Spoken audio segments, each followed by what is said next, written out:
eléyìí má kà màmá o. Ṣé ti gbóhun tí gbajúmọ̀ òṣèrébìnrin tíátà ilẹ̀ wa ìyẹn Lizzy Anjorin sọ nípa Ìyábọ̀ Òjó? Ẹ gbọ́ ìròyìn náà lẹ́kùnrẹ́rẹ́. Ẹ̀rù ń bà wá. Ẹ̀rù má bà wá o.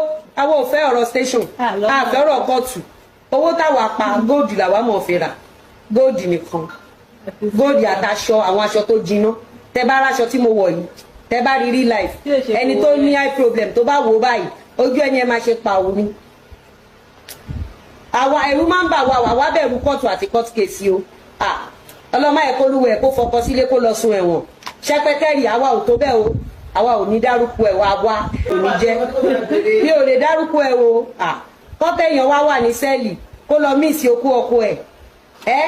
Kó lọ mí ìsì okú ọkọ ẹ̀ irọ́ o. Kó lóye á lọ máa rántí dọ́gì nínú sẹ́ẹ̀lì.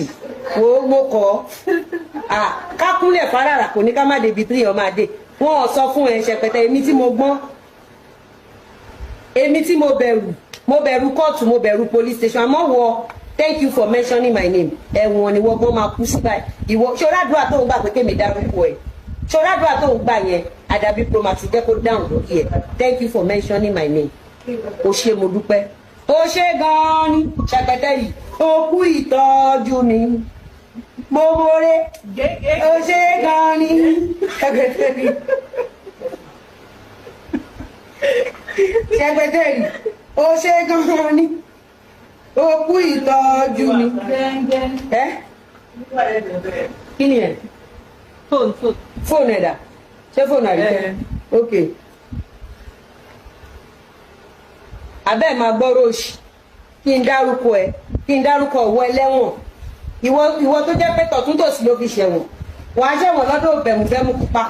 Wàá ṣẹ̀wọ̀n lọ́dọ̀ dàda. Wàá tún ṣẹ̀wọ̀n lọ́dọ̀ tọ̀dọ̀ mi náà. Gbogbo ara ẹ̀wọ̀n lanúlẹ̀ fún ẹ báyìí ni. 2024 tẹ̀wọ̀n dẹ́wọ̀n ni ẹ́ Ṣẹpẹtẹ́rì olú ayé tẹ̀wọ̀n dẹ́wọ̀n ó wá ń po tí o ti ṣe gbé epo yẹn mention my name ayé náà sọ pé mention her name kóòtù ní straight ẹ̀wọ̀n ní straight. Ọmọ yẹ ìdí mú yín dání. Ó fẹ́ jábọ́. Ok